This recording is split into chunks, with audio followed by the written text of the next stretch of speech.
There are so many things I love about living in Nashville, but one of the things I never take for granted is how much we have to see and do right in our backyard.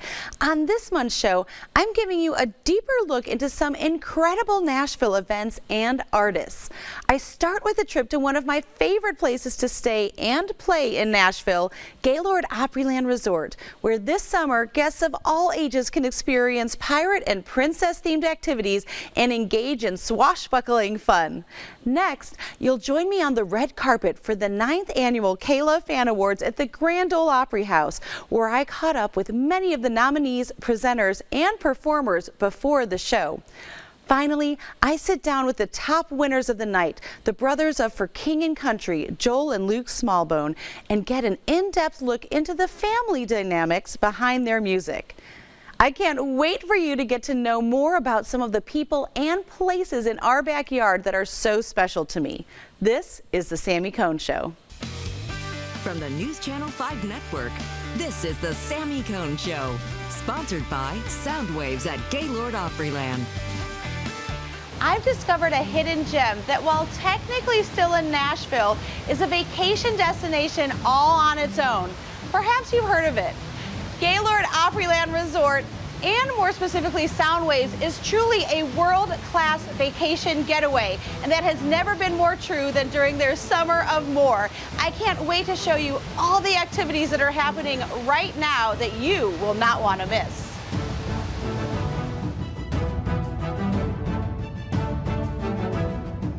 There is so much pirate and princess fun. Pirate-themed boat rides, a stage show, even carriage rides for everyone in the family to enjoy. Guests can look forward to aquatic fun at Soundwaves, a variety of pirate and princess-themed activities, exceptional dining experiences, luxurious spa treatments, and much more. The interactive Shiny Stash scavenger hunt challenges guests to solve riddles and puzzles that lead them to the hidden treasures throughout the resort. I challenge you to a squall. Arg! I'm gonna need a bigger sword.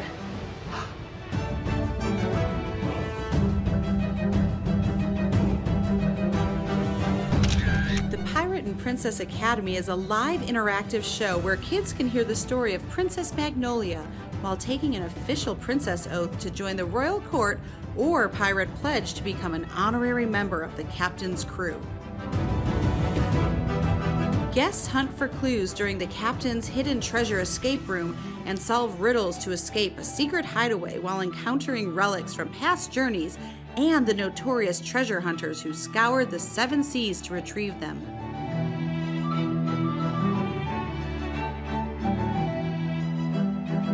Once upon a time at Opryland. At the Treasure Trove Art Studio, guests can let their inner artists shine while creating pirate and princess-themed crafts. Ta-da! Guests can climb aboard the Lost Treasure flatboat voyage to look for clues to find rare and hidden gems. Be a part of the action as pirates and sword mistresses invade the Delta River on the battle for the Blue Diamond boat ride. Guests must know the secret password to enter and enjoy crisp cocktails at the pirate-themed 3 Sheets Speakeasy. Guests will have tons of fun in the sun at the Buccaneer Bash pool party located at the Cascades Outdoor Pool with a pirate crew, music, and games. Guests can feel like royalty at the Royal Tots Tea and Treats with Princess Magnolia.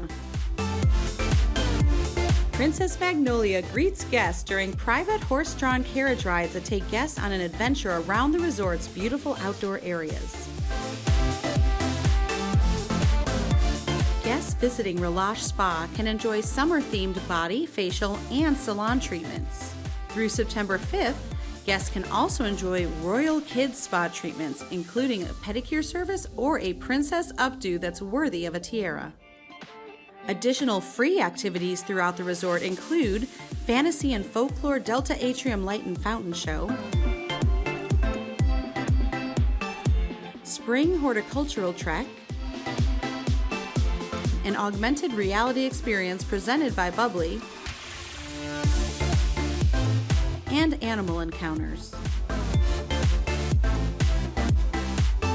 Fusing water and music with amenities and activities, Soundwaves offers an experience unique to Music City.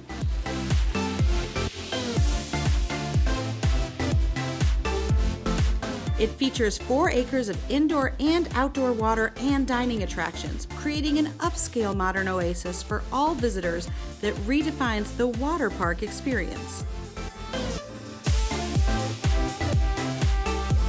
Whether traveling solo, as a couple, or with the whole family, Soundwaves offers something for everyone, from incredible thrill rides to relaxing indulgences. The only guaranteed way to access the water attraction is to purchase a Soundwaves Experience package or the Summer of More plus Soundwaves package. The famous General Jackson Showboat offers both midday lunch and evening dinner cruises this summer. Junior golfers ages 15 and under play free with a paid adult at Gaylord Springs Golf Links.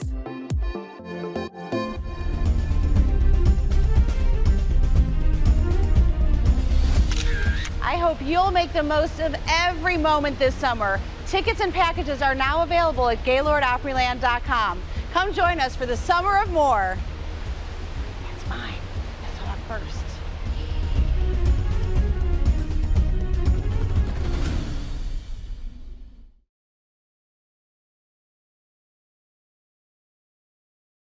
You may know Nashville as Music City, but tonight I'm on the red carpet where we're celebrating not just singers, but also authors, podcasters, and more.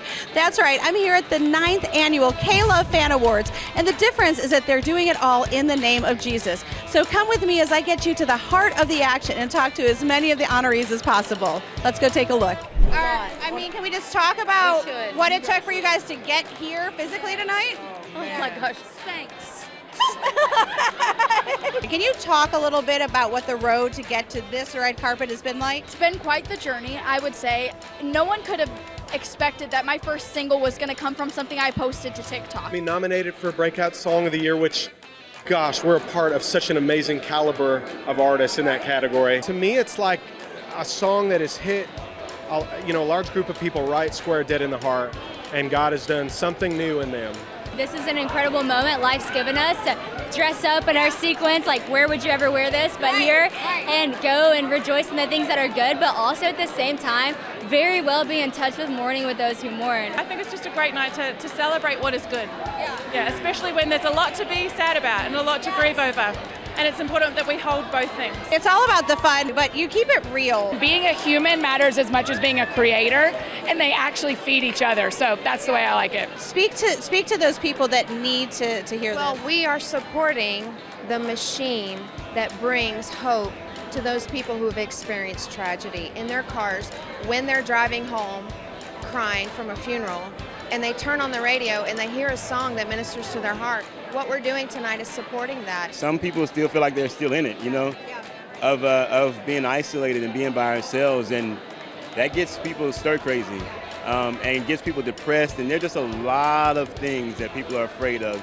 And so we're just trying to bring all of what we feel that means and what God said about whether or not we are by ourselves. Let me ask you, as a black man that doesn't see as many people that look like you in the genre you're in, what do you wish people knew? I feel like that could be a heavy moniker to wear because you don't represent every black man just as you don't represent every country artist or Christian artist. Is there something that you wish that, you could say of this is who you are? I wish people, for me, it's more people just like love what you love, and that's really what I focus on. If you love Christian music, sing it, listen to it. You love country music, sing it, listen to it.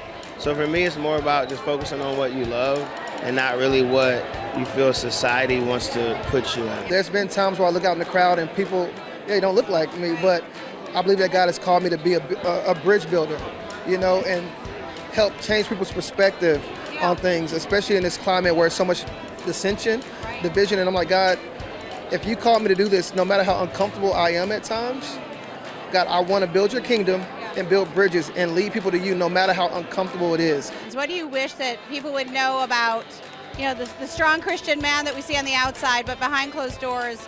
What are some of the conversations you wish we were having? That's a good question. I mean, I guess I would just probably think that we go through things too, you know what I'm saying? Sometimes they think as the man, as the lead, that we just got it all together, but it's like, no, it's like we're broken too and we're trying to figure it out too, so let's figure it out together. Being able to serve him in any capacity possible and just really being someone who can affirm him in every level that he's at when he goes through different processes with music, whether he has to be in the studio or whether he's traveling. I do everything I can to hold him down emotionally. I think it's just championing who they are. Like one thing that, we just had this conversation a couple nights ago, but I'm just so grateful that she champions me and who I am. And who I'm called to be. I don't know if you know the 5 love languages, but I'm a words of affirmation guy. I like people tell me how great I am. So that's another reason to be here. But I talked to, even just in the short time that I've been here in rehearsals, I talked to my good friends in Kane. I talked to Brandon Lake, and he shared a story of how my music and the music of Third Day really inspired him when he was young to do what he's doing now. And I said, well, man, your music is inspiring me now. I lead so many of his songs at church on Sunday mornings. And so it's like the gift that it's circular. It's the gift that keeps on giving. Okay, the award show is getting ready to start. And I don't know about you, but I am so encouraged about hearing the heart behind the people that are creating all of this amazing art. I hope you were inspired to check them out. And I thank you for following along. I'm going to go in now.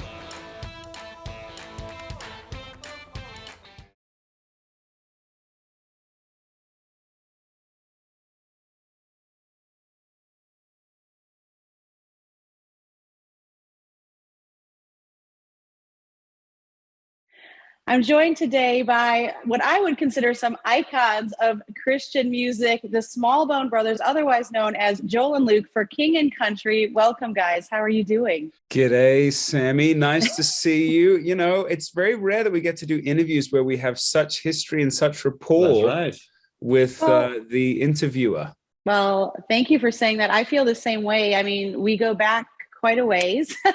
And so I want to get to your music, but I also want to just chat a little bit, if that's okay, because one of the things I appreciate about you both, even though I introduced you of icons of Christian music, is that you all are so real. And I think we've talked about in private just how the moniker even of Christian music really wasn't even a thing until fairly recently, as we consider the dawning of music. Can you just talk a little bit about why do you think there is even such a blending of faith and music? How do you feel about that whole label? I think that music is truly inherently spiritual, all right? Because you go back from the beginning of time, you even go back into Lucifer in heaven, right? There's this power that takes place in music, which makes it dangerous, right?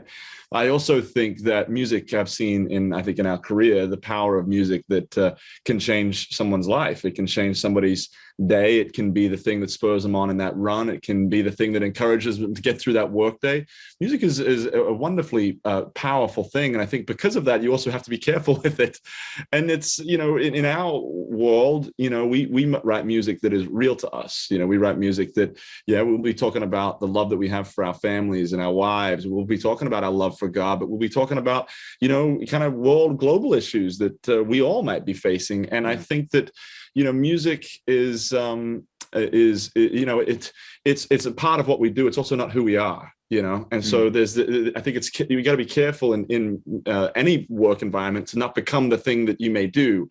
And so hopefully that creates a little bit of separation in intent of hopefully it does become real to us. And when we do come and do shows, we get to kind of show people what we've been up to, and hopefully that music becomes real to others as well. Yeah, you've used the word real a couple of times, and I appreciate that because you are obviously brothers. You have a larger family, you have more siblings. Can you just speak a little bit about relationship and how you're able to navigate to keep things real? Because we're not going to pretend that every day is a great day. We can choose, as I say, we can choose to make it a great day, but you're navigating family relationships, band relationships, and then allowing that to permeate your music, because I hear it so really in your music, but then you're also encouraging others. So how do you all navigate that on a daily basis? That's a timely question, Sammy. I mean, the the First Bank Amphitheater show is actually the culmination. It'll be the 32nd show, the final show of this tour. And touring this aggressively does wear you down to kind of your bare bones.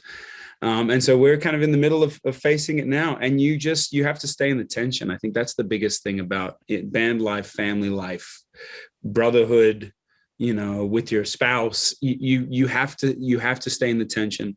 You can't deal in absolutes. It's a sort of a dangerous thing. And I think similarly to Luke's comment about music, family's really powerful.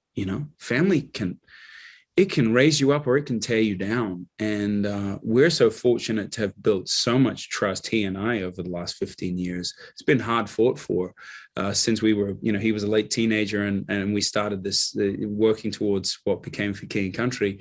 But it's a powerful thing that can be either, you can have oasis moments where it's just the thing explodes, or it can really synergize you and ground you. And fortunately for us, that's what it's been between us and really the whole family. But man, we got to keep putting it.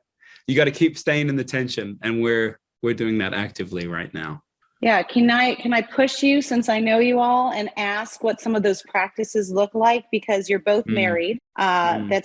It's a beautiful relationship, but it's not always easy. I feel you guys coming to the altar of Jesus in some of these songs, and that doesn't come about superficially. So what do you do for the person that's watching, for the person that's listening and says, I am so broken. Like, I want to love. I want to believe. I don't know if I have it in me. What do you do to put that into practice, if you don't mind sharing? Well, I think in relationships, probably, you talk about marriages between my wife, Courtney, and I, and obviously then in this relationship being brothers, I think that you're going to hurt each other. That's a guarantee. If you're going to be close to someone, you're going to hurt someone, right? It's just the way it is. But I think there's been a time, I think that there's probably a falsehood out there that if you hurt someone, then that means that the relationship has actually been damaged. And I actually think most of the time when you hurt someone, you have a choice. You have a choice to either forgive, and actually that disagreement or that hurt can become something that unifies you. I find it very ironic that for my wife and I, when we have a disagreement over something and then we resolve it, I feel so close to my wife when we resolve but it didn't come from just maybe the previous hour or two perfect harmony. It actually came through a little bit of friction. And I think even for Joel and I, it's similar. I mean, we've been working together for over 15 years now. We've had our fair share of disagreements, but ironically enough, when you work through them, that's when the oasis actually takes place. That's when you're actually in a peaceful moment. And I think for the person that's broken, and obviously in this case, I'm probably talking more relationship wise, you got to check your pride at the door a little bit. You got to admit it takes two to tango always, right? Even if you own 2% of the street, you still got to own that 2%. And I think that in this case, it does come to being willing to forgive, being willing to say that you're wrong. And you'll be amazed at what takes place in almost any relationship, work environment, when you say, hey, I made a mistake here, how that opens up a door for a greater community and a greater relationship. Yeah. And when you do fight, I think the other key thing is you can't fight dirty. You can't. When you start leaning into like, you always do this or you never do that, or character sabotage, that actually does create distrust. And that's something I think we've done, I think, pretty well between us and our wives, is we don't get to a place where we start tearing down the person. You really got to check yourself at that point. Well, you're ministering to me. I know you're ministering to everyone else. Speaking of ministering in music, what is up next for you guys? You say you're ending, the tour. How can people listen to you? Any new music on the horizon? What's next for King and Country? We've got a couple of new songs in the work, a couple of fun features in the works that we're excited to share more about. We're wrapping this tour. We do the fairs and the festivals and all of that in the summer, which should be nice because we sort of, everyone had the whole world had a 2-year hiatus from it. I think the other thing that we're really excited about is we're stepping back into the film world again. We've got 2 or 3 projects that we're developing, and one which tells, sort of speaking of parents and family, is sort of an autobiographical pick that tells our parents' sort of epic migration from Australia to America, called Unsung Hero, which is related to one of our songs, told from our mum's perspective. And right now I'm slated to play Dad, which I know Otto would get a real kick out of. So anyway, yeah, some good stuff. We're looking to go in production for that this fall, but there's a lot on the horizon. And she has a book out too, isn't that right? She does, yeah, Behind the Lights. So it's sort Way of to go, pulling Mom. a little bit from that as well, yeah. Well, we've got to wrap up, but because we have this relationship, is there something that you wish you got asked that you don't get asked in such scenarios like these? I don't think it's necessarily that we wish we get asked. I think that's actually the exciting part of interviews is you never know what you're going to get asked. I know, I have one, Luke. I have one. What is it? Sammy, I wish you asked who was the A&R guy that actually took you to their label CEO and said, you've got to sign this band, and is really in many ways massively responsible for King and Country's existence. And I would say that is one, Otto Price, wow, actually the husband of Sammy. And so we're really grateful to your man for all his belief when no one else did.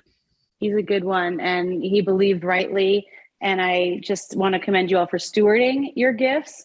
You serve humbly, but boldly. And you're the beautiful example of how you can be confident in your gifts and still humble in them and your relationships. And just knowing you as well as I know you both, I just want to thank you for that. Cheers to your lovely wives. Thank you for taking the time to join me today. We're going to put the website down below so that everyone can find out more about how they can see and listen to For King and Country. Gentlemen, thank you for joining me on the Sammy Cohn Show today. Thanks, Sammy. Appreciate it. See you soon.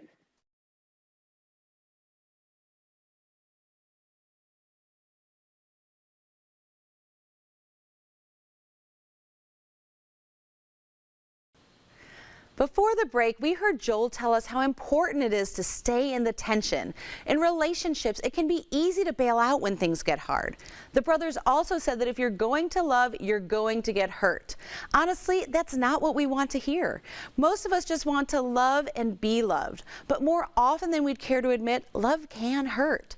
When two people genuinely love and respect each other, they find a way to circle back to what they appreciate instead of focusing on the momentary offenses. One of the most well-known passages in the Bible on love is in 1 Corinthians chapter 13, verses 4 and 5. Love is patient and kind. Love is not jealous or boastful or proud or rude.